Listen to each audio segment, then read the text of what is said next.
का प्रतिष्ठित school don Bosco school, जो कि एफिलिएटेड है सीबीएसई से, जहां 10+2 तक के बच्चों को उच्चतम शिक्षा प्राप्त करते हैं। आपको बता दें, बीवी पाकर दरभंगा में कई वर्षों से प्रतिष्ठित स्कूल डॉन बॉस्को स्कूल में नए सत्र में आरंभ है। अपने बच्चों के भविष्य को करें उज्जवल, स्मार्ट बनाएं और बेहतर बनाएं। दरभंगा का प्रतिष्ठित स्कूल डॉन बॉस्को स्कूल, जो कि आपके बच्चों के फ्यूचर को बनाता है।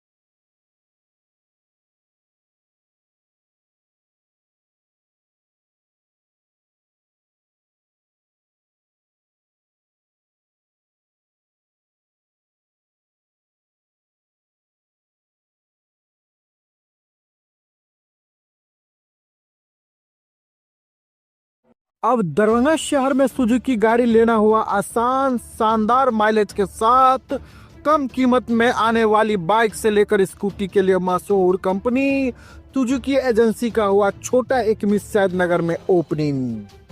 जी हाँ, जापान की मशहूर कंपनी सुजुकी अब दरभंगा के लोगों के लिए किफायती दर पर बेहतरीन गाड़ी उपलब्ध करवा रही है, जहां आप भी अब बेहतरीन माइलेज के साथ नया टेक्नोलॉजी वाला बाइक और स्कूटी ले सकते हैं।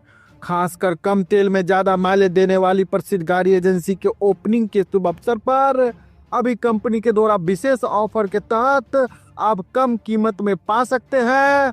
पता की बात करो तो Tej Shri Suzuki two wheeler showroom, छोटी एकमी सैदनगर। सुजुकी का भी अपना स्लोगन है और हम एज ए डीलर भी कमिट करते हैं लोगों से कि Suzuki sales, service and spare सबों में अव्वल है, रहेगा और किसी भी तरह की असुविधा कस्टमर को नहीं होगी। कस्टमर सेटिस्फैक्शन हमारा मोटो है। एज ए डीलर कमिट कर रहे हैं और ये सुजुकी का तो अपना ब्रांड है, जो विश्व में एक विश्वसनीय नाम है, जो किसी से को बताने की जरूरत नहीं कि सुजुकी क्या। साहरघाट थाना क्षेत्र से बड़ी खबर सामने आई है, जहां एक कुटी के महंत सह पुजारी की निर्मम हत्या कर दी गई है। मृतक पुजारी सह महंत की पहचान साहरघाट वार्ड 7 निवासी स्व योगेंद्र मेहता का 42 वर्षीय पुत्र रामू दास मेहता के रूप में हुई है। अज्ञात अपराधियों ने ईंट और पत्थर से सिर पर वार कर कुचल दिया और हत्या कर दिया है। जानकारी के मुताबिक मृतक साहरघाट के सरदार चौक बसवरिया स्थित बाबा मस्तराम कुटी के महंत और पुजारी थे। वो हमेशा कुटी पर ही रहते थे। मंगलवार की सुबह कुटी परिसर में खून से लथपथ बाबा का शव मिला, जिसके बाद इलाके में हड़कंप मच गई। सूचना मिलते ही सर्किल इंस्पेक्टर नीरज कुमार वर्मा और साहरघाट थानाध्यक्ष अरविंद कुमार सहित दलबल के साथ पहुंचकर छानबीन में जुट गए। पुलिस ने शव को कब्जे में लेकर पोस्टमार्टम के लिए भेज दिया। इधर घटनास्थल पर मौजूद लोगों के अनुसार बाबा बेहद ही सरल और शांत स्वभाव के थे। इनका किसी से कोई दुश्मनी नहीं था। बगल के झाड़ी में अज्ञात अपराधियों द्वारा चिकन और शराब की पार्टी की गई है और वही लोग बाबा की हत्या किया है। कुछ लोग ये भी बता रहे हैं कि कुटी के नाम से करीब 15 बीघा जमीन है, शायद इसलिए भी हत्या किया गया हो, क्योंकि बाबा संत थे और इनके बाद इस कुटी का वारिस कोई नहीं था। बहरहाल संत की इस तरह से ईंट और पत्थर से कुचलकर हत्या स्थानीय लोगों को मर्माहत किया है। लोगों ने कहा कि अगर पोस्टमार्टम से शव आने तक अपराधी की गिरफ्तारी नहीं होती है तो हम लोग मुख्य सड़क को जाम करेंगे। इस संबंध में थानाध्यक्ष अरविंद कुमार ने कहा कि घटना की जांच की जा रही है। डॉग स्क्वाड, एफएसएल और टेक्निकल टीम को बुलाया जा रहा है। जल्द ही हत्या में शामिल अपराधियों को गिरफ्तार कर लिया जाएगा। जी बताइए, कैसे ये हत्या हुई है और आप लोगों को कैसे जानकारी हुआ? हमरा सबके 5 बजे सुबह में हमरा सबके फोन भेला एहिठमा से एक बबलू नाम के एगो लड़का है, फोन कल पंडित जी के। पंडित जी हमरा घरे फोन कल कि बाबा जी के रात में मार दिल्किए। तो हम सब दौड़ के अलिए तो देखे छी एहिठमा बड़का बड़का बुलडोजर धैल जाते, टाटा बुलडोजर आ बाबा के मुड़ी पटक ले आ बाबा घिसिया के एम्हर ला के धैल आ तक बाद जे सब आदमी के तुमसे गाँव के लोग जुटले है, तुमसे गाँव के तो थाना वाला अलिए, देखलके सुनलके दारू बगल मांस बनले है, दारू पीले है, मांस बनले कतो, दारू जाके पीले कतो, तब बाबा के साथ ही कांड कैले। अच्छा, कोनो भारी पत्थर से? हाँ, पत्थर है, बहुत बड़का का बोल्डर है। ये बोल्डर बाहर रखल है। अच्छा तो क्या मतलब क्या ना बुझाइए जे के कह सके ये अब बाबा के जोड़े केकरो दुश्मनी नहीं छलिए, अंदरूनी दुश्मनी आप भगवान जाने केकरा पर केकरा जोड़े छलिए। हाँ वही में बाबा के जे जान ले बाबा बहुत नहीं छलिए, बाबा के जोड़े 5 वर्ष के बच्चों साथे बिलन साथ चले। हाँ खाना बनल यहाँ चले अबे बाबा अहाँ के खिया दी बाबा जी नहीं कि खेत। अच्छा जरूर पूछे छलिए। वो अकेले ठाम रहे छले? बाबा भैरा अकेले रहती। अच्छा रात में केना बेले के लिए जानकारी नहीं है? जानकारी नहीं भेल ककरो। अगर जानकारी बाबा किनको अगर जानकारी रहते तो हल्ला कहते तुमसे गांव के लोग जुटे थे 2 मिनट में, लेकिन जानकारी नहीं पा बाबा के सुतल में मार ले। अब जांच के विषय है कि जांच के विषय है, जांच में जे की मांग करो चाहबे? जब बाबा के ज्यादा से ज्यादा जांच हो सकता है कि के हत्या करके तेरा दोषी के दोषी सजाए दो। अच्छा की नाम छले उनकर बाबा के? बाबा के नाम चले रामू दास। अच्छा कते उम्र होता? लगभग 45। रहे वाला कतऽ के छलिए? सारे घाट के। अहाँ के की नाम भेल? अजय कुमार मेहता। मुहर्रम कमेटी चुनाव समिति को किसने चुना? डॉक्टर शून्य मुन्ना खान। आज एक अहम बैठक मुहर्रम कमेटी के चुनाव को लेकर जिला मुहर्रम कमेटी के अध्यक्ष डॉक्टर शून्य मुन्ना खान की आवाज पर एक प्रेस वार्ता रखी गई, जिस प्रेस वार्ता को संबोधित करते हुए डॉक्टर शून्य मुन्ना खान ने कहा कि कई दिनों से लगातार कुछ लोगों द्वारा ये पता चल रहा था कि जिला मुहर्रम कमेटी का चुनाव अपने पसंदीदा लोगों को लाने के लिए कराया जाएगा, जबकि पिछले बार ही चुनाव अखाड़ियों द्वारा चुनकर आए गए अध्यक्ष, सचिव, कोषाध्यक्ष को ये बता दिया गया था कि चुनाव समिति ने ये निर्णय ले लिया है कि 2025 का चुनाव बायलॉज तैयार कराकर आखिरियों एवं हर इलाके के सरपरस्तों को वोटर बनाकर 3 साल का इलेक्शन कराया जाएगा। तो फिर कुछ लोग अपनी मनमानी कर चुनाव समिति बनाते हैं और बिना बायलॉज के पुनः 1 साल का इलेक्शन करवाने की कोशिश कर रहे हैं, जिसका विरोध जिला मुहर्रम कमेटी के साथ अखाड़ियों ने भी किया है। सीधा सवाल है कि चुनाव समिति को किसने चुना? बिना बायलॉज के अधिकार किसने दिया? ये चुनाव कराने वाले कौन होते हैं? जबकि चुनकर आए अध्यक्ष, सचिव, कोषाध्यक्ष और अखाड़ियों से कोई बातचीत इलेक्शन को लेकर नहीं की गई। वहीं सचिन तनवीर आलम ने कहा कि अपने अपने मन से बनाई गई चुनाव समिति द्वारा जबरन चुनाव कराकर जिला मुहर्रम कमेटी को बदनाम करने की कोशिश की जा रही है। वहीं कोषाध्यक्ष पप्पू खान ने कहा कि जिस समिति द्वारा चुने गए जिला मुहर्रम कमेटी के पदाधिकारी एवं आखाड़ियों का सम्मान नहीं किया जाता है, उस चुनाव समिति का विरोध करते हैं और करते रहेंगे। प्रेस वार्ता में ऑफिस बेयर सैयद आफ्ताब आलम ने कहा कि मुहर्रम को हमारे आबाओ अजदाद ने सींचकर एक अच्छे माहौल में यहां तक पहुंचाया, मगर अभी की जबरन चुनाव समिति अपने मनमाने तरीके से चुनाव कराकर सारी चुनाव प्रक्रिया को ध्वस्त कर रही है। इस अवसर पर दर्जनों आखाड़ियों ने हिस्सा लिया। जो वर्तमान कमेटी थी जिसमें आप सदर थे, आपके सेक्रेटरी, खजांची, सारे लोगों ने विरोध करते हुए आप लोग नॉमिनेशन नहीं गए, क्यों नहीं गए, क्या माने? सर देखिए, चुनाव समिति को हम लोग चुनाव समिति मान ही नहीं रहे हैं, सबसे पहली बात। दूसरी बात, चुनाव समिति जो है वो कैसे आई हम लोग को ये पता ही नहीं चल रहा है। चुनाव समिति बनी जो अखड़िया के माध्यम से चुन करके आए थे, सदर, सेक्रेटरी, खजांची, उन लोगों को कभी पूछा ही नहीं गया कि चुनाव होने जा रहा है और किस प्रक्रिया से चुनाव कराएंगे। तो इसलिए सबसे पहले मेरा सवाल ये है कि चुनाव समिति को चुना किसने? चुनाव समिति अपने आप आ गई, कैसे डेवलप कर गई, इस पर सवाल उठता है। दूसरा ये कि चुनाव का विरोध हम लोग कंटिन्यू इसलिए कर रहे हैं कि चुनाव समिति ने पिछले बार जो चुनाव समिति को हम लोगों ने मान लिया था, उन्होंने ये कहा था कि इस बार जो हम लोग 1 साल का करवा रहे हैं, जिस तरह 2023 में करवा लिया जबरदस्ती, चलो 1 साल का मान लिया, फिर 24 में चलो भाई इस बार मान लो 1 साल का हम लोग मान लेते हैं, लेकिन 2025 में जो इलेक्शन होगा मुहर्रम कमेटी का, वो यथावत तब तक नहीं होगा जब तक हम लोग बायलॉज नहीं तैयार कर लेते हैं। बायलॉज तैयार कर लेंगे, बायलॉज तैयार करने के बाद 3 साल का जो जिला मुहर्रम कमेटी का इलेक्शन होगा बायलॉज के हिसाब से वो होगा। आप लोग इस बार मान जाइए। तो हम लोगों ने पिछले बार मान लिया, लेकिन चुनाव समिति अपने आप से सारा बात कर रही है, जबकि मुझे ये समझ में नहीं आ रहा है कि चुनाव समिति को चुना किसने। सवाल ये है कि चुनाव समिति को चुना किसने और ये अपना मनमानी कैसे कर रहा है। सवाल ये है कि पिछली बार भी इसी चुनाव समिति ने चुनाव कराया था, लेकिन अब जब इस बार भी चुनाव कराया जा रहा है तो फिर किस बात का? सर विरोध सीधे तौर पर यह है कि चुनाव जब हो रहा है तो चुनाव नॉर्म्स के हिसाब से बायलॉज तैयार करा के क्यों नहीं हो रहा है, पहला। दूसरा ये कि चुनाव अगर हो रहा है तो 3 साल का क्यों नहीं हो रहा है, हमेशा 1 साल, हमेशा 1 साल, हमेशा। ये लोगों को और अखड़ियों को ये परेशान करने के लिए और अपना मनमानी जताने के लिए कि हम जो चाहेंगे वही होगा, ये साफ दर्शा रहा है। इसका हम लोग विरोध कर रहे हैं। चुनाव आयोग अपनी तरीके से चुनाव कराती है, जो खुद स्वयं भू चुनाव आयोग है। जी बिल्कुल बिल्कुल, ये अपने आप से मतलब होता है ना, कभी कभी होता है कि भाई कहीं पर कुछ होता है, एक पेड़ निकल जाता है, बस वही। हाँ, खुद भी वो अपने आप मतलब सारा चीज फ्रीडम है उनके लिए, जो मन में आ रहा है सो कर रहे हैं लोग। जिनको देखिए सबसे बड़ी विडम्बना ये है कि जिनको अखड़ियों ने चुना, सम्मान दिया, चाहे वो सदर हो, सेक्रेटरी हो, कोषाध्यक्ष हैं, वो लोग चुनाव उनसे पूछा ही नहीं जा रहा है, उनको बिल्कुल नेगलेक्ट कर दिया गया कि आप कुछ है ही नहीं, जो है हम है। मतलब कि वो जो है सुपर है अपने आप में, वो अपने आप में ये कह लीजिए कि अपने आप में ये बोल रहे हैं कि हम वरीय है, जो हम चाहेंगे वही होगा, जिसका विरोध हम लोग कर रहे हैं। बायलॉज का कोई डिटेल आपको मिला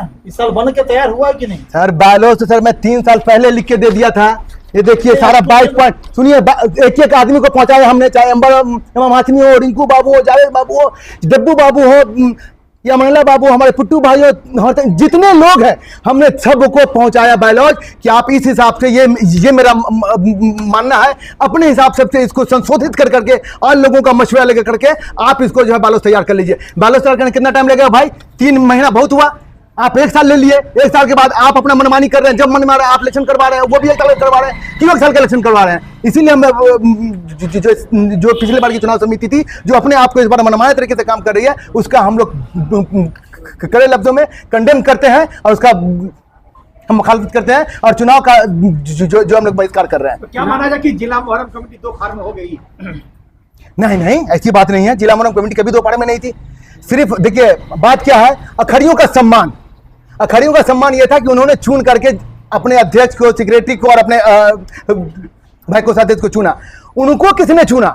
चुनाव समिति को किसने चुना? सवाल ये है, सवाल सबसे बड़ा ये है ना कि सबसे बड़ी विडम्बना ये है कि उनको किसने चुना? वो अपने आप से ना बायलॉज तैयार कर रहे हैं, ना इलेक्शन बता रहे हैं, इलेक्शन के बारे में जबरदस्ती बोल रहे हैं कि 3 साल का नहीं करवाएंगे, 1 साल का करवाएंगे। ये क्यों ऐसा बार बार हो रहा है? बार बार ऐसा करने से होता क्या है, सबसे बड़ा कंफ्लिक्ट ये पैदा हो जाता है कि जो लोग काम करने वाले लोग होते हैं वो काम नहीं कर पा रहे हैं। हम लोग की कमेटी थी जो चाहती थी कि जिला मुहर्रम कमेटी वो 10 दिन के लिए नहीं बल्कि 365 दिन के लिए काम करे, आम आवाम, आम गरीब के लिए काम करे, इंसानियत के लिए काम करे, जो लोगों को अब अच्छा नहीं लग रहा है। इसीलिए वो लोग चाह रहे हैं कि ऐसी कमेटी अब दोबारा नहीं आए, जो मनमानी करते हैं उसको हम लोग चुन के लेकर आते हैं। ये भी आएगा मुन्ना भाई जी कि जिस चुनाव कमेटी ने आप लोगों का चयन किया, उसी चुनाव कमेटी पर आप ये सवाल उठा रहे हैं कि उनको किसने चुना? ये सवाल तो पिछले साल उठना चाहिए ना। बिल्कुल उठाता सर, उठाता, लेकिन हम लोग को ये मनाया गया, जिस तरह अभी मनाया जा रहा है कि आके नॉमिनेशन कर लीजिए, बाद में देखा जाएगा, इस तरह में हम लोग को मनाया गया कि आप लोग 1 साल के लिए विरोध मत कीजिए, आप लोग 1 साल कीजिए और हम 1 साल के अंदर में जो है यही चुनाव समिति जो है वो बायलॉज तैयार करके उसमें, उस समिति में देखिए तमन्ने भाई को नहीं पूछा गया, मुन्नन साहब लालबाग उनको नहीं पूछा गया, भाई हमको नहीं पूछा गया, किसी को नहीं पूछा गया। बायलॉज तैयार नहीं हुआ, इलेक्शन का ऐलान हो गया। ये किसके प्रेशर में है, ये क्या मनमानी है, ये वही लोग बताएंगे, हम लोग नहीं कह सकते। लोगों को प्राप्त हुआ था पिछले वर्ष चुनाव के बाद, उसमें कितने साल की वैलिडिटी थी? सर मैं आप बात नहीं समझ रहे, मैं कह रहा हूँ कि 1 साल के लिए तैयार, हम लोग इलेक्शन के पीछे नहीं भाग रहे हैं, हम लोग सिर्फ ये बोल रहे हैं कि बायलॉज तैयार कीजिए और 3 साल का इलेक्शन करवाइए। तो आज जो चुनाव परिणाम आ जाएगा जी, उसके बाद क्या होगा? उसके बाद वो लोग जानेंगे। हम लोग भाई अखड़िया भी है ना, अभी हमारे पास अखड़िया मौजूद है, अभी जो हमारे अखड़िया मौजूद है वो फैसला लेंगे ना कि आगे क्या करना है। जिन लोगों ने हमको चुना वो फैसला ले लेंगे आगे क्या करना है। नामांकन हो रहा, चुनाव की घोषणा कई दिन पूर्व हुई और आज आप नामांकन के दिन विरोध कर रहे हैं। देखिए सबसे बड़ी बात है कि हम लोग को ये पता चल रहा था कि बायलॉज तैयार हो रहा है, बायलॉज तैयार, देखिए आप देखिए ना, हम लोग को तो कहीं पूछा ही नहीं गया, हम लोग को तो ये मालूम ही नहीं, हम तो सोशल मीडिया को करके आप साइड कीजिए तो हम लोग को ये मालूम ही नहीं, न रिटर्न बोला गया, न कभी फोनिक बोला गया, न कभी प्रेस के माध्यम से बोला गया, कभी ये बात नहीं बोली गई कि ये चुनाव हो रहा है। तो हम लोग कैसे समझ लें? वो तो कल हम लोगों को भाई सारी प्रक्रिया पता चला तो हम लोगों ने अपनी बात रख दी कि हम लोग इस चुनाव क्या मुखालफत करते हैं, जब तक 3 साल का चुनाव नहीं होगा या बायलॉज नहीं आएगा तब तक हम लोग नहीं करने जा रहे हैं। बिल्कुल, हम लोग ये सारे लोग बैठे हैं कमेटी के लोग, हम लोग कोई नामांकन नहीं करने जा रहे हैं और इस इलेक्शन का विरोध मेरे साथ साथ इंशाल्लाह जितने अखड़िया वो भी विरोध करेंगे। आप लोग बहिष्कार कर रहे हैं, क्या मकसद है? कई बार खजांची रहे हुए नहीं है, 4-5 साल से तो है ही है खजांची। कई सालों से, लगभग 20 से 25 सालों से मुहर्रम कमेटी में है, एक दफे पूछा नहीं गया। हमारे वकील साहब जो है आते हैं तो हम ही लोग सम्मान करते हैं, उनको आगे में जगह देते हैं हम लोग उठ करके, मगर ये लोग किसी के बहकाने में आ गए हैं। जो कुछ लोग कुर्सी के लिए अपना जान जोखिम में डाल, अपना जान हथेली पे लिए, कौन लोग हैं? जो चुनाव समिति के लोग हैं, जो अरे जावेद भाई है, रिंकू जी है, छोटे बाबू वकील साहब हैं, ये लोग चाहते हैं कि पर्सनल हमारा कुर्सी होना चाहिए, नहीं तो ये लोग को हटाया जाए। तो हम लोग किसी के दलाली या किसी के चमचागिरी में नहीं रहने वाले हैं। जो हक की बात है, हमको जो चुन के लाया अखरिया, उनको मैं सम्मान करूंगा। जरूरत पड़ने पर मैं अपना कुर्सी उठ करके वो अखरिया को बैठने के लिए देंगे। अच्छा, एक बात बताइए सीधा सिंपल भाषा में, क्या बिना किसी नीति किसी कानून के सिर्फ ये चुनाव होती है? ये बात आप ही लोग ने समझिएगा, आप ही ना बताइएगा कि बिना लोग के बैठाले हुए, बिना खरिया को बुलाए हुए, बिना मीटिंग किए हुए अपने आप को नगर आयुक्त मान रहा है, चुनाव आयुक्त मान रहा है, तो ये सही बात नहीं ना है। आखिर अखरिया हम लोगों को चुने हैं तो अखरिया ना चुनेंगे चुनाव समिति को। तो पिछली बार आप लोग विरोध क्यों नहीं किए थे? आप अरे पीछे किए थे, सब ऐसे ऐसे दबा करके रहने दीजिए, पप्पू बाबू रहने दीजिए, न तो एक पैसे का आदमी है ये लोग, चुनाव समिति में रहने वाला है। इस पे क्या सवाल, क्यों सवाल खड़े कर रहे हैं? चुनाव समिति अपना जो है मनमानी कर रहा है। बायलॉज बोला था कि हो जाए तैयार तब इलेक्शन होगा, मैं ये तुरंत जो है ये लोग मनमानी करके, ये कल हम लोग को पता चला ये इलेक्शन का डेट 10 तारीख को है और 15 नॉमिनेशन का 10 तारीख को और 15 तारीख को इलेक्शन हो रहा है। हम लोग को कोई खबर नहीं है इसका, हम लोग चुनाव समिति का बहिष्कार कर रहे हैं। चुनाव आयोग से आपने बात किया? जो हाँ, उनसे बात किया, वो दूसरे के प्रेशर में है। वो रात हम लोग से बात हुआ, वो भी कह रहे हैं कि 1 साल का होगा, बायोलॉजी बाद में तैयार होगा, आप नॉमिनेशन कर दिए फिर हम लोग बताएंगे। उनका करना बायोलॉजी बनाने नहीं आ रहा है किसी को इस समिति, हमको तो ऐसा ही लग रहा है कि उन लोग को बनाने नहीं आ रहा है। अच्छा, एक बात बताइए, अमर हाशमी साहब एक वायरल है बयान, बहुत वायरल हो रहा है, क्या वाकई में दरभंगा जिला के 100-150 अखाड़ियां हैं वो अनपढ़ गवार है? वो वीडियो हम भी देख रहे हैं और जाहिल कर रहे हैं। आपका लंबा क्या कहेंगे आप?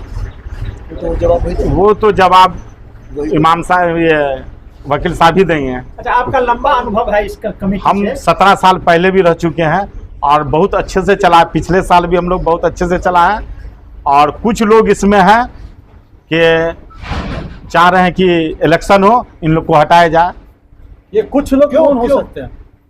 कुछ लोग हैं, 2-3 लोग हैं। क्या लग रहा है कि आप लोग के वॉकआउट करने से, विरोध करने से चुनाव टल जाएगा? चुनाव टले या नहीं टले, हम लोग इसका विरोध करेंगे। तो होगा। जानकारी ये मिल रही है कि आप लोगों ने प्रशासन में भी कोई पत्र दिया है इस संबंध में, क्या सही, कितनी सही है? देंगे, अभी तक नहीं दिया? नहीं दिया। आज जब चुनाव की घोषणा हो जाएगी तो उसके बाद क्या रणनीति आप लोग का? हम लोग अखरिया पर छोड़ दिया, अखरिया जिसको चाहेगा चुनेगा। कमेटी के लगभग 25 साल से अखरिया थे और अभी मैंने इसको दूसरे को, अपने बच्चे को, चूँकि हम बीमार रहते हैं इसलिए हमने दूसरे को बना दिया अखरिया। मगर एक बात ये कहना है कि मैं आज से नहीं, मैं लगभग जो है 30-35 बरस से जिला मुहर्रम कमेटी के, जब कोई चुनाव नहीं होता था तब मैं उनके साथ रहता था और कादराबाद में जितने भी अखाड़े आते थे सबके इस्तकबाल के लिए, किसी को कुछ हो नहीं, इसलिए मैं बराबर खड़ा रहता था। अभी हम लोग के जैसे आदमी को नहीं पूछा गया और चंद लोग, सबसे पहली बात है कि हम एक बात कहना चाहेंगे कि ये कमेटी जो पर्यवेक्षक बनाया गया, जिसने कमेटी का गठन किया चुनाव कराने का, सबसे बड़ी बात कि ये चुनाव किसी आवाम ने नहीं किया, 2-3 आदमी मिल करके इनको बना दिया गया, अंबर इमाम हाशमी साहब को और प्लस जो है 2 आदमी है ना, जावेद को, और इस सबको बना करके कहा गया कि उसे जल्दी में एक चुनाव करा दिया गया। जबकि चुनाव जब होना था, जब उसका कोई बायलॉज तैयार होता कि भाई ये कै साल के लिए ये बन रहा है, आप 1 साल के लिए बनाए जा रहे हैं कि 2 साल के लिए बनाया जा रहा है, ऐसी कोई बात नहीं हुई। जब चुनाव हो गया, जब ये लोग बाहर निकले हैं, तब इन्होंने बोला कि सिर्फ 1 साल के लिए होगा। बाहर निकलने के बाद उससे पहले कुछ नहीं। अखरिया के संबंध में क्या कहना है आप? अखरिया को जब जाहिले अखरिया है तो उसकी क्या जरूरत है इस कमेटी में?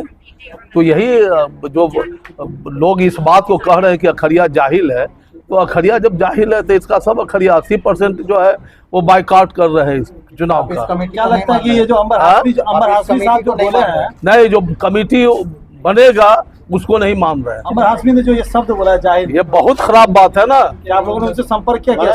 नहीं, अरे ऐसे लोगों को जिनकी मानसिकता खुद ऐसी हो कि जो दूसरे को, देखिए हमारा एक अपना ही है कि जो दूसरे को गलत समझता, अपने को गलत है, तो वो सारा आदमी दूसरे को गलत समझता है। जयनगर में मोटरसाइकिल चोर गिरोह का भंडाफोड़, 9 बाइक के साथ 3 अपराधी गिरफ्तार। जयनगर मधुबनी पुलिस ने चोरी की घटनाओं पर कसी नकेल। मधुबनी 10 जून जयनगर पुलिस ने मोटरसाइकिल चोरी के एक बड़े गिरोह का पर्दाफाश करते हुए 9 चोरी की मोटरसाइकिलों के साथ 3 अपराधियों को गिरफ्तार किया है। मामला जयनगर थाना क्षेत्र अंतर्गत 6 जून को सामने आया था, जब पंचायत सचिव प्रशांत कुमार की मोटरसाइकिल चोरी हुई थी। मामले में थाने में कांड संख्या 190/25 धारा 303(2) BNS के तहत प्राथमिकी दर्ज की गई थी।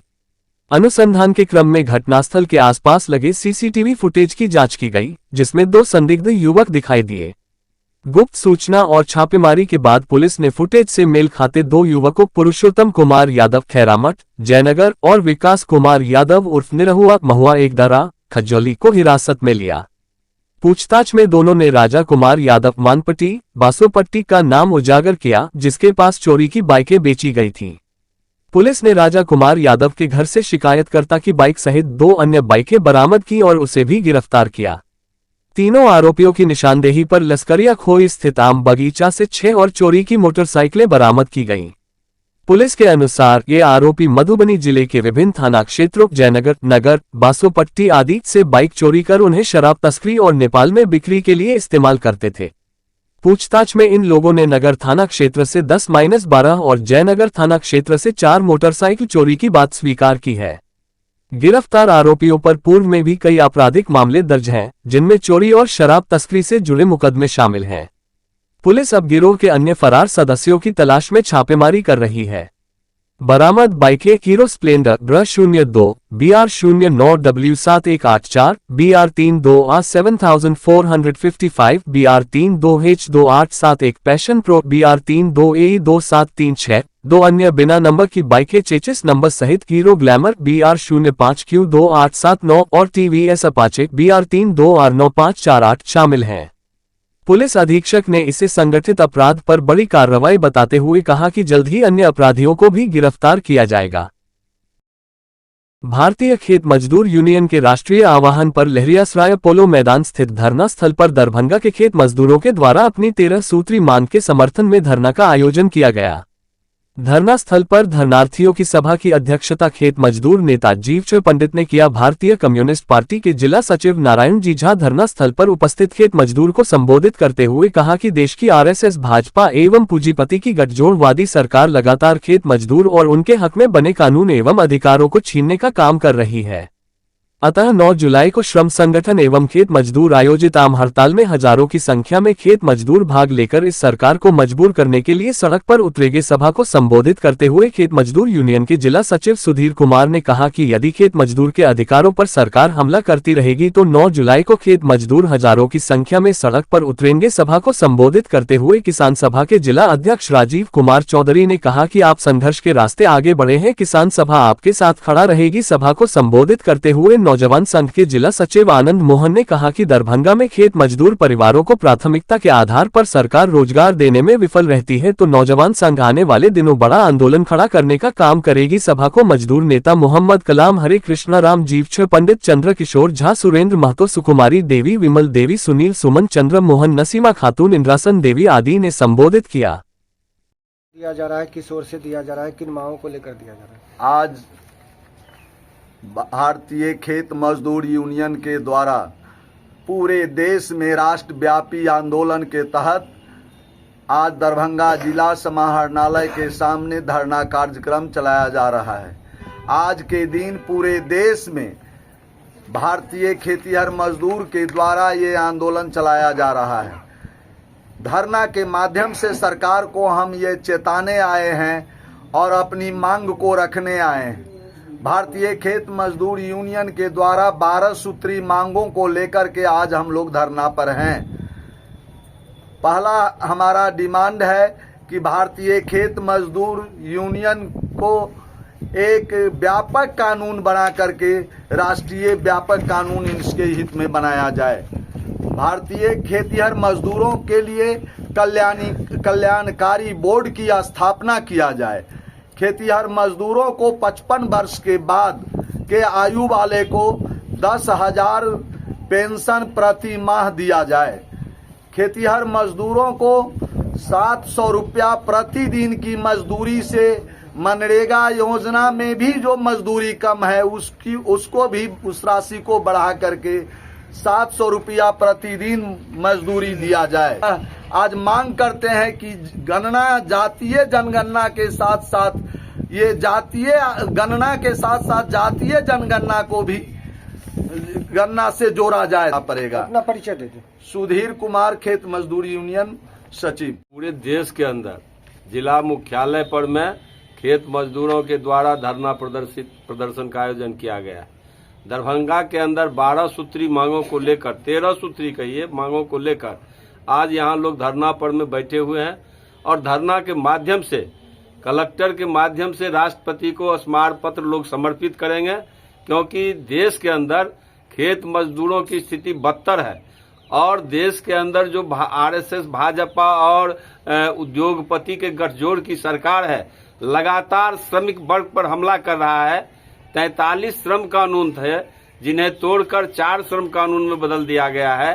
खेत मजदूरों के लिए देश के अंदर मनरेगा जैसी कानून बनी ताकि पलायन को रोका जाए, लेकिन मनरेगा के अंदर कुल सरकार शिथिल कर रही है और मजदूरी बिहार सरकार से भी मजदूरी से कम है।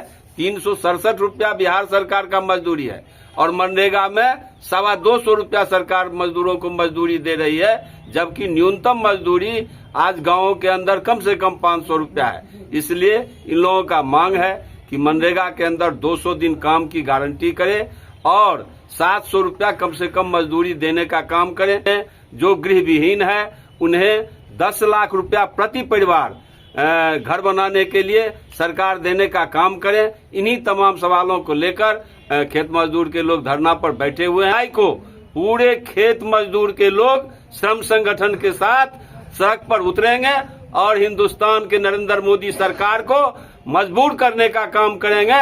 मजदूरों पर जो हमला कर रही है उसे रोकने के लिए आंदोलन को तेज करें, सड़क पर उतरेंगे। घोषणा पत्र के लिए कांग्रेस ने मांगी राय, स्थानीय मुद्दे होंगे शामिल, अमिताभ दुबे। विभिन्न संगठनों और जिला कांग्रेस कार्यकर्ताओं ने जो स्थानीय मुद्दों पर अपने अपने सुझाव दिए, उसमें प्रमुख मुद्दों को आगामी बिहार विधानसभा चुनाव 2025 के घोषणा पत्र में शामिल किया जाएगा। उपरोक्त बातें मंगलवार को जिला कांग्रेस कार्यालय में आयोजित प्रेस वार्ता को संबोधित करते हुए अखिल भारतीय कांग्रेस के नेता व मैनिफेस्टो कमेटी के चेयरपर्सन श्री अमिताभ दुबे ने कही। उन्होंने कहा कि बिहार की डबल इंजन की सरकार की जनविरोधी नीति से जनता में आक्रोश व्याप्त है। कहा कि सरकार ने स्थानीय मुद्दों पर काम नहीं किया है। कहा कि बिहार में इंडिया गठबंधन की सरकार बननी तय है। सरकार बनते ही स्थानीय मुद्दों सहित जनता के हक और मूल समस्याओं को ध्यान में रखकर काम किया जाएगा। उनके साथ मैनिफेस्टो कमेटी के सदस्य नीरज सोनी भी थे, जो सभी सुझावों को नोट कर रहे थे। इससे पूर्व जिला कांग्रेस कार्यालय में एक बैठक आयोजित हुई, जिसकी अध्यक्षता जिलाध्यक्ष दयानंद पासवान और संचालन पूर्व जिलाध्यक्ष सीताराम चौधरी एवं धन्यवाद ज्ञापन कांग्रेस प्रवक्ता मो असलम ने किया। बैठक में विभिन्न सामाजिक संगठनों के कार्यकर्ता और जिला कांग्रेस के कार्यकर्ता मौजूद थे। देखिए, बिहार विधानसभा 2025 ये बहुत जल्द 2-3 महीना हमको लगता है कि इसमें इसकी घोषणा हो ही जाएगी और उसमें घोषणा पत्र में स्थानीय मुद्दों को शामिल करने के लिए हमारे ऑल इंडिया कांग्रेस कमेटी की तरफ से अमिताभ दुबे जी जो चेयरपर्सन हैं मैनिफेस्टो कमेटी के, और उनके साथ मैनिफेस्टो कमेटी के सदस्य नीरज जी, वो भी साथ में आए हुए हैं। और यहाँ के बाद आज जिस तरह यहाँ सभी सामाजिक संगठन और कार्यकर्ताओं से जो संवाद का कार्यक्रम हुआ, जो उन्होंने मुद्दे चुने हैं, जो स्थानीय मुद्दे हैं, उन सभी मुद्दों को उन्होंने नोट किया है। और इसके बाद आज हम लोग 2 विधानसभा आपको गौड़ा बडाम और बेनीपुर, वहाँ भी एक आयोजन किया जा रहा है। वहाँ भी लोगों की बात सुनी जाएगी और जो यहाँ के स्थानीय मुद्दे हैं उन सभी को मैनिफेस्टो कमेटी में के द्वारा मैनिफेस्टो में दर्ज किया जाएगा। कहाँ कहाँ से लोग आज पहुँचे हैं यहाँ? आज यहाँ प्रखंड स्तर पर लोग आए हुए हैं और हमारे जिला कांग्रेस कमेटी के सदस्यगण हैं और भी संगठन के लोग हैं। जिस तरह से इन लोगों ने अपनी बातें रखी है, समस्याओं को सामने रखा है, तो किस तरह से इसका समाधान होगा? इसका समाधान वही है कि इसका समाधान होगा जो सबसे बड़ी मूल समस्या है यहाँ की, समझे, उसको तरजीह दिया जाएगा मैनिफेस्टो कमेटी में। मैं मोहम्मद असलम, जिला कांग्रेस प्रवक्ता।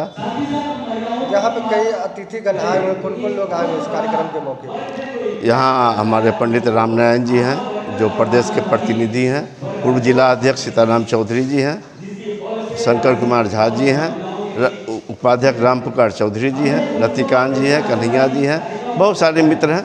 जो मुख्य वक्ता है कौन है जी? आज जो कार्यक्रम में मुख्य अतिथि है कौन है? आज मुख्य अतिथि तो हमारे सबसे बड़े मैनिफेस्टो कमेटी के जो चेयरपर्सन हैं वही हैं। में बिहार के 38 में से 38 ज़िलों में बैठकें कर रही है, लोगों से बात कर रही है कि उनकी समस्याएं क्या हैं, उनका समाधान कैसे हो सकता है और उनके क्या सुझाव हैं।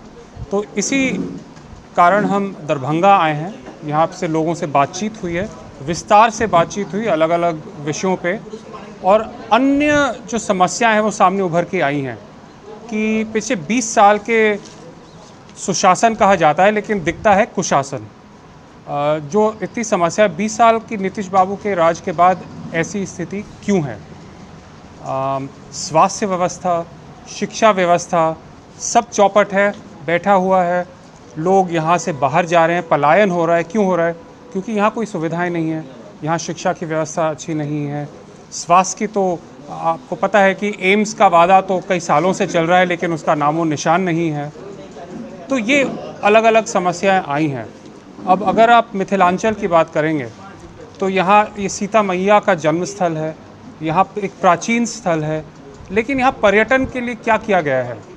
यहाँ पे जो पिलग्रिमेज हो सकता है या अलग अलग तरह के पर्यटन हो सकता है, इतना पोटेंशियल है लेकिन यहाँ कुछ किया नहीं गया है। आप मैथिली के बारे में देखिए, इतनी मीठी भाषा है, प्राचीन भाषा है, लेकिन इसके लिए कोई सपोर्ट नहीं है। यहाँ स्कूलों में सिखाया नहीं जाता, इसकी कोई सपोर्ट नहीं मिलता सरकार की तरफ से। केंद्र ने इसको सम्मान दिया है लेकिन राज्य क्यों नहीं दे रही है? 20 साल में क्यों कुछ नहीं हुआ है? तो ये सारे मुद्दे उभर के आए हुए हैं। अभी तक स्थानीय मुद्दे कितने आए आपके पास और खास मुद्दे क्या? बहुत अलग अलग मुद्दे हैं स्थानीय मुद्दों का। अगर आप देखना चाहेंगे, यहाँ गन्ना की खेती तो समाप्त है क्योंकि यहाँ के सारे चीनी मिल बंद हो गए। यहाँ का पेपर मिल भी बंद हो गया है। अब मक्का की खेती हो रही है, लेकिन यहाँ पे कोई लघु उद्योग जो एग्रो इंडस्ट्रीज़ यहाँ पे कुछ है ही नहीं, तो रेट अच्छा नहीं मिलता है।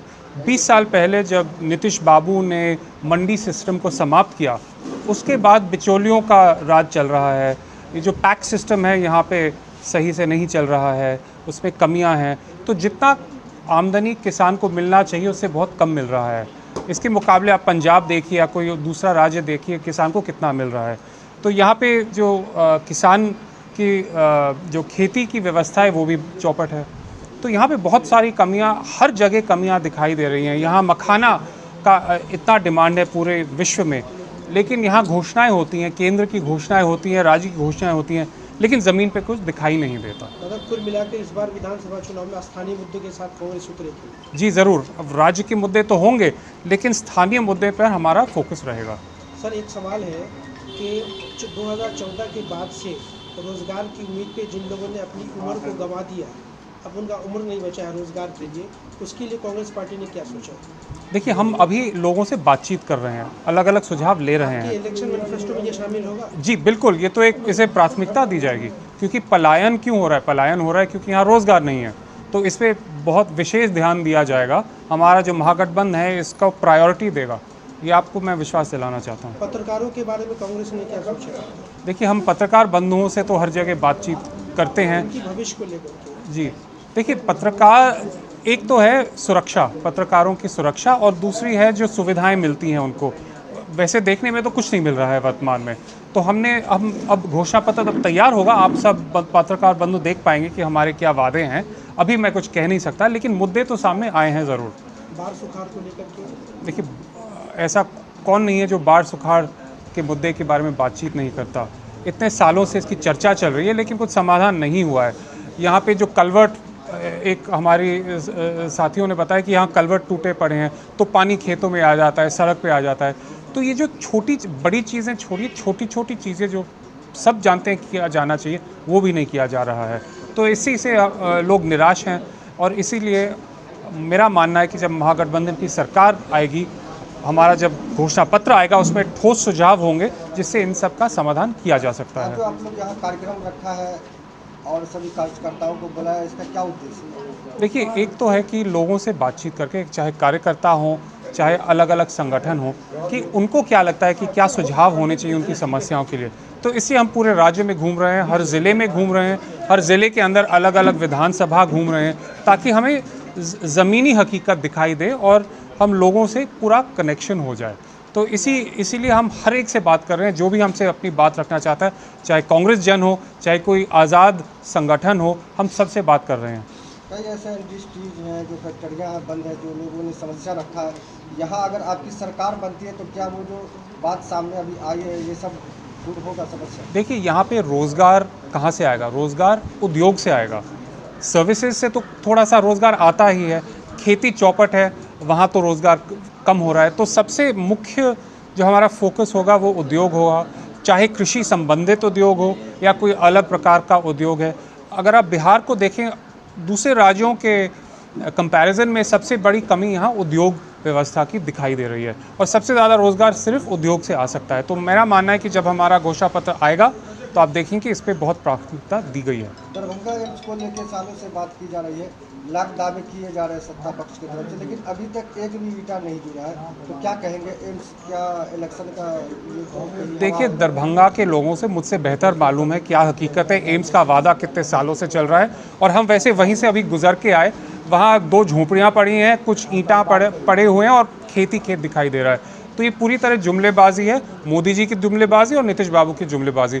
और ये डबल इंजन सरकार, पता नहीं किस तरह की ट्रेन है, वो रिवर्स में चलती रहती है। हमारी जब सरकार आएगी, हम स्वास्थ्य व्यवस्था पे ज़रूर फोकस देंगे और चाहे मोदी जी हमें एम्स ना दें, हम यहाँ पे मेडिकल कॉलेज तो और बेहतरीन ज़रूर करेंगे।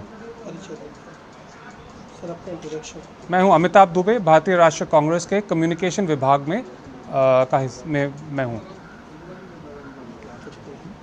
85 लीटर नेपाली शराब के साथ एक धंधेबाज को किया गिरफ्तार, भेजा न्यायिक हिरासत।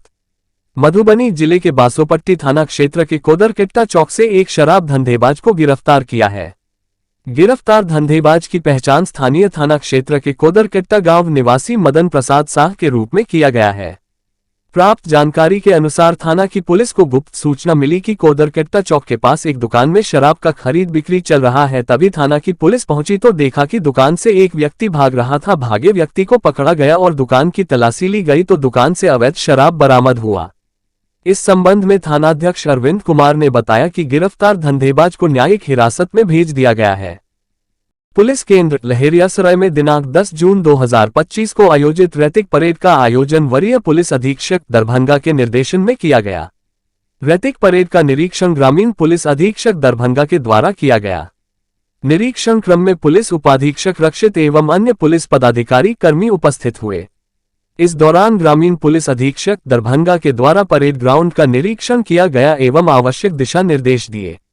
इस रैतिक परेड का उद्देश्य पुलिस कर्मियों की शारीरिक और मानसिक फिटनेस, अनुशासन और एकरूपता सुनिश्चित करना है। निरीक्षण के दौरान शारीरिक फिटनेस पुलिस कर्मियों को दौड़ और ड्रिल के माध्यम से फिट रखा जाता है। टर्नआउट चेक, वर्दी की स्वच्छता और अनुशासन की जांच की गई। अनुशासन और ड्रिल, टोलीवार ड्रिल कराई गई ताकि एकरूपता बनी रहे। अन्य निरीक्षण पुलिस लाइन की शाखाओं, बैरक साफ सफाई और वाहनों का भी निरीक्षण की गई। महिला संवाद में डीपीएम ने की शिरकत। दरभंगा जिला के बिरौल प्रखंड के पंचायत सरकार भवन में राखी ग्राम संगठन द्वारा आयोजित महिला संवाद कार्यक्रम में जिला परियोजना प्रबंधक डीपीएम डॉक्टर ऋचा गागी ने शिरकत कर महिलाओं के बीच उत्साह और आत्मविश्वास का संचार किया।